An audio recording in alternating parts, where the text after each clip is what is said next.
Late Night Health continues. I'm Mark Alyn. We're going to take a look at a new book. It's called How to Feed a Human.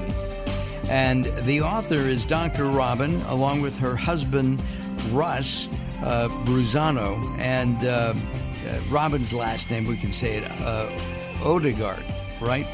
That's right. Good job. Hey, thank you. I'm now Swedish. Because what I want to know is, what are you and Russ having for dinner tonight? Oh, you know what? We haven't even had lunch yet, but I can tell you about lunch. Okay. Tonight we're going to have probably salad. You know, we're not super huge dinner eaters because we eat really big breakfast. My breakfast is about 1,000 calories, and then lunch we eat really big salads. And when I say salads, I mean with all the stuff on them. And so at the nighttime hour, we typically will have just some fruit, maybe some nuts. We're not really heavy dinner eaters. Now, where are you based? I live outside of Philadelphia, which is one of the food meccas of the world. How do you not go in and have an Italian sub sandwich every now and then? You know what? I think about the amount of grease, and just my stomach would revolt. Got it. Bad kind of fat. One of the things that I think about food is that it's a pleasure. Food is a pleasure. And that it needs to taste good. A lot of times, I mean, you've got the keto diet, the gluten-free diet, the this diet, the that diet. One of my bugaboos is that a lot of this stuff doesn't taste good. How can you eat it? Well, so there's a couple of things I want to touch on from that. One, what we teach is not a diet. It's a way for people to think about food. The other thing is to consider that most people who eat the standard American diet, their taste buds are slathered in so much grease and so much oil, they can't actually taste their food. And then the other thing, finally, is that when you think about seasoning food, what do you season it with? You can season all food exactly the same way. What you choose as the carrier of that seasoning is what makes it healthy or not. Be specific. I don't understand. I mean, I like garlic, but I don't want it with grains. Why not? Yeah, but it doesn't seem in my head to taste good. But I mean, here's an interesting thing. You don't want garlic bagel? The foundation of what I cook is usually based with 5 to 6 things. I usually start with mushrooms because that's going to give you an umami flavor, that really succulent, savory feeling that you love in your mouth. It comes from mushrooms. Then you're going to add onions and garlic and peppers. There's just a lot of different things that you can, and you take that, and then you can add any other spices you like. What I encourage people to do is, rather than starting their meals with what big fat animal products can I use, because even lean meat is 30% fat, think about what flavor do you want to create. So if you want to eat Italian, what spices create that, and then use those spices to create a meal. And mushrooms are one of my favorite things. I will grill a mushroom and eat it like a steak, with put olive oil and garlic on it, and then make some kind of a sauce to go with it. And I think that's great meal. Americans love sauces. You can make a lot of sauces really healthy that taste amazing. Right. And have you always been a watchful eater? I mean, your background is interesting.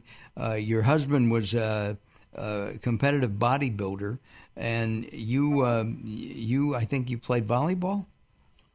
Beach volleyball, yeah. I was a competitive beach volleyball player, yeah. Oh, wow.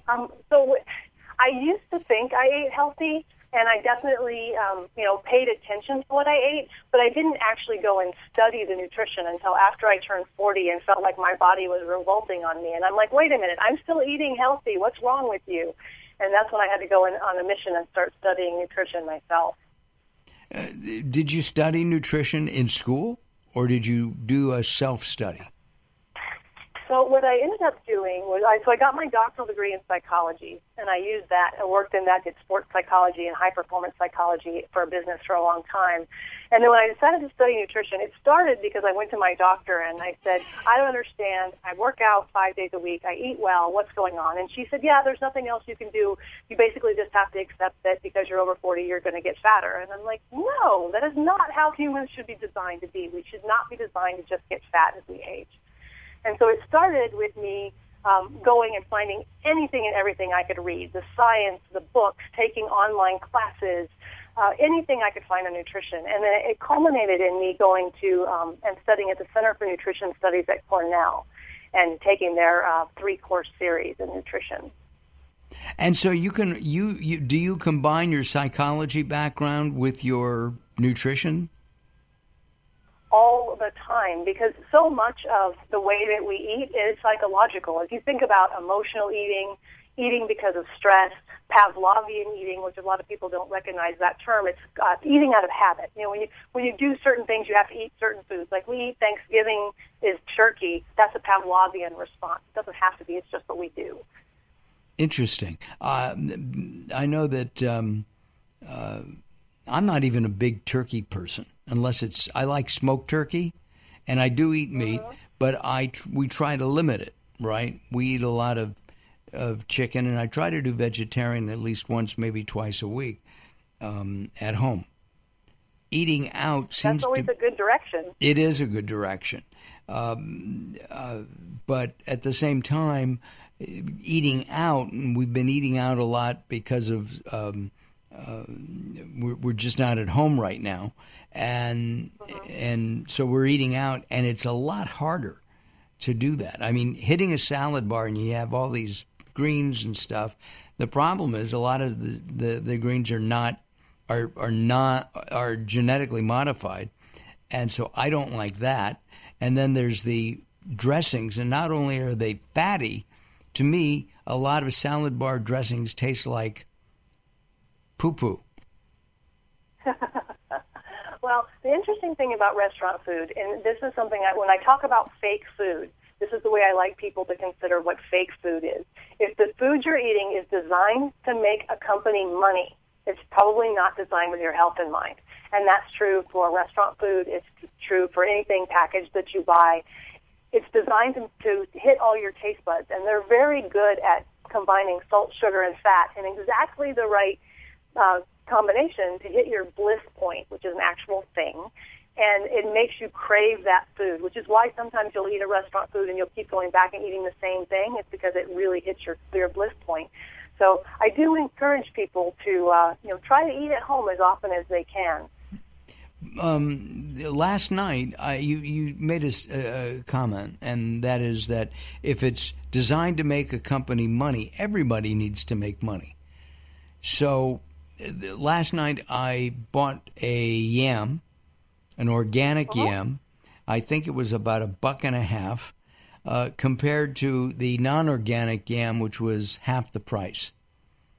I still don't understand why organic fruits and vegetables cost more, but and it's been explained to me a gazillion times. I still don't get it. Well, part of it is because the process of getting certified as organic is very expensive. Also, if you're not using a lot of sprays to kill the bugs and whatever that are going to eat your crops, you have to be able to account for some of your crop being eaten by bugs. Got it. Or animals of some kind. Right, or other things. If you have a lot of pesticides and different things or whatever, those chemicals, your crop is going to be bigger. Plus, you can have foods that have been GMO to grow faster, bigger, stronger. I've always wanted to do that. Maybe I could become a GMO. One of the things that it's headed that way. It is headed that way, isn't it? It is frightening. And the other day, one market had white corn. And corn is one of those vegetables that are almost all genetically modified, unless it says it's not. And it was 6 years for a buck. And if you went to a Whole Foods, they were a buccaneer. A buccaneer. They were a pirate. I'm sorry. I'm a little bit off my feed as we're talking about food. We are talking with Dr. Robyn. The book is How to Feed a Human. And should we start our kids young eating like a yam for lunch or dinner rather than fried chicken? Well, yes. The short answer is yes. There's a couple. The longer answer is a little more complicated. The human body is pretty amazing. You can feed it just about anything as long as you give it enough calories, and it'll live pretty well for about 30 or 40 years. It's after 40 that you kind of start falling apart if you don't do something. But if you set your kids on a path of eating, fast food and the standard American diet, that's what their taste buds become accustomed to. And then when they suddenly hit 40 or 45 and they're starting to have all of the diseases we have in this country, obesity, diabetes, high blood pressure, high cholesterol, heart disease, stroke, and they have to change it, it's very hard. Whereas Right. if you set them on the right path where their taste buds are used to eating real food, they're going to be much healthier to begin with. They're not going to have those diseases, and they won't have to make that change. One thing I love to point out is that the industry is really good at making food using flavor that tastes better than real food. For example, absolutely. watermelon candy tastes more like watermelon than watermelon does. I hate watermelon candy. Can't stand it. Anyway, we're going to take some time out. Our guest is Dr. Robyn. The book is How to Feed a Human, and you can go to WholeFoodMuscleClub.com. We'll be back in just a couple of moments. Don't go away. Visit us at LateNightHealth.com, LateNightHealth.com. We'll have a picture of Robyn on there and a copy of a look at her book as well. I'm Mark Alyn, along with the insane Daryl Wayne. We return in just a moment or two. You're listening to Late Night Health with Mark Alyn. The show continues in a moment. Recently, I met Jacqueline from Bright here in Los Angeles. She gave me a hearing exam and then showed me how to hear again with the new Signia Pure Series hearing aids, and she can give you your life back too. I hear birds chirping, birds cooing, and even my wife. They easily connect to my smartphone. The Signia hearing aids are amazing, and with the charge and go, I don't have to fiddle with batteries and hear all day long. Not hearing is frustrating for you and your family. I know you don't have a problem, but trust me, call Bright Here now for a free hearing exam, a $125 value, yours free, just for making an appointment now. There are offices throughout the Los Angeles area. Call Bright Here now at 323-424-7100. That's 323-424-7100 for a free hearing exam. There's no obligation.